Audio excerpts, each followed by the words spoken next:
This is Nick Newsad from healthcontract.com. Today, I'm going to show you how the 2023 work RVU increases are forecasted to impact hundreds of real medical groups.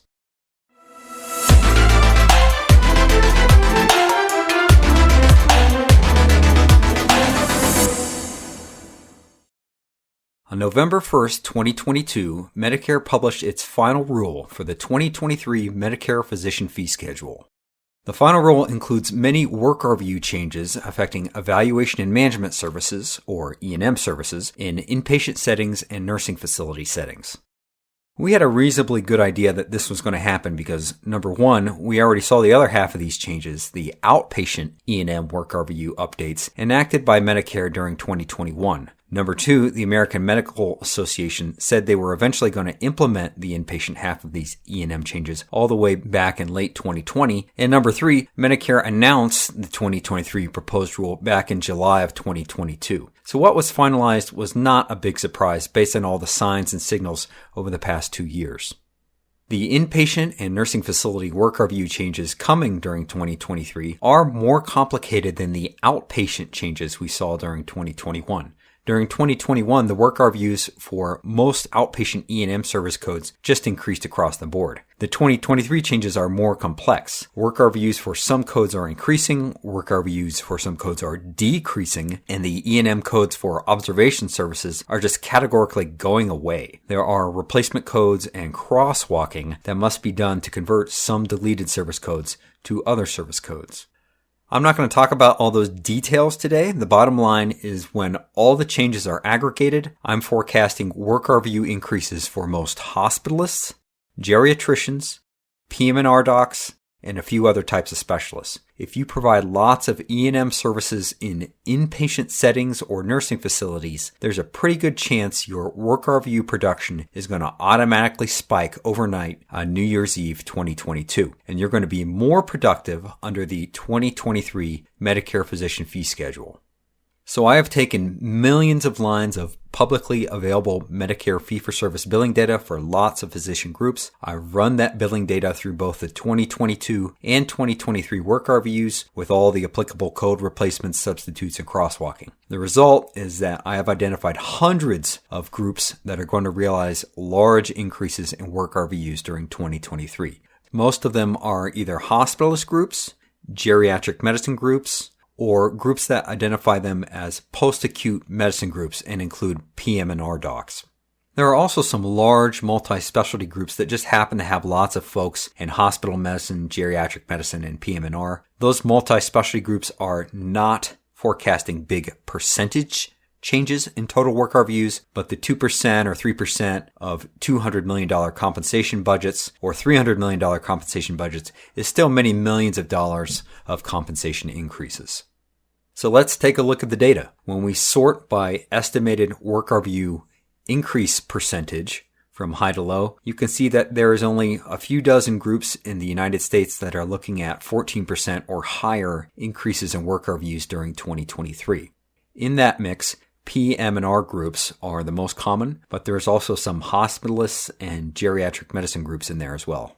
As we scroll down, we see a much better mix of hospitalist groups and geriatric medicine groups. There's about 100 groups that are looking at less than 14%, but at least 10% or more increases in work RVUs during 2023.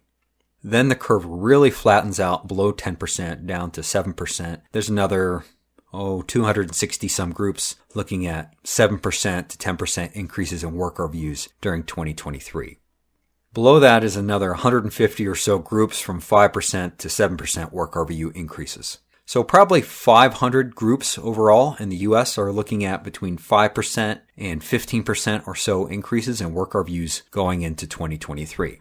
This is not as widespread as the outpatient E&M changes we saw during 2021 when most family medicine and internal medicine docs saw 20% increases in work RVUs, but this is still impactful. From what I've read, large healthcare employers are still relatively fragile financially. There has not been any enormous financial bounce back since 2021. Sorting by percentage increase helps us identify specialty groups that will be most affected. The other way we can sort this is by forecasted total work RVU increases.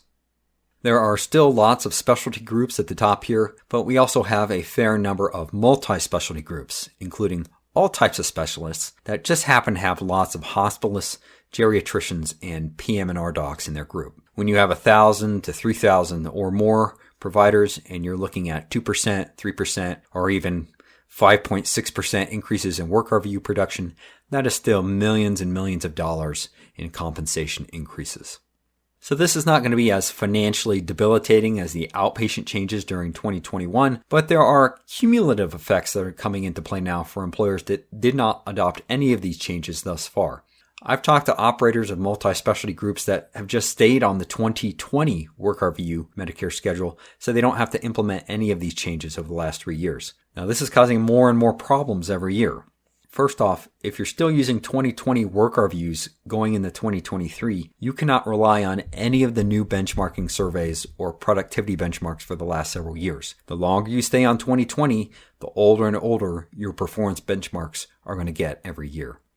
Secondly, the American Medical Association makes up over 300 changes to the CPT coding system every year. They add codes, they delete codes, they change codes. There's been over 1,000 changes to the CPT coding system from 2020 to 2023. If you are using 2023 CPTs for billing and 2020 CPTs for internal provider compensation, you're not only creating a lot of extra work for everybody in your administration, but you're taking a real risk that you're going to make some serious crosswalking mistakes, trying to crosswalk services and codes across multiple years. I'll give you 2 examples. First, going into 2023, the procedure codes for hospital observation E&M services are going away. The whole block of observation E&M codes are being deleted and they will no longer be used. So if your billing people are not coding those codes anymore, it could be a lot of work to try to crosswalk all those encounters back to what they would have been during 2022. The second example has to do with cardiology. During 2021, there were 8 brand new codes that the AMA rolled out for physician services related to long-term ECG monitoring over periods longer than 48 hours. If an employer stayed on the 2020 work RVUs, there would not be any work RVUs for any of those 8 brand new long-term ECG monitoring services. This is not an insurmountable problem by itself, but like I said before, there have been over 1,000 CPT code changes between 2020 and 2023.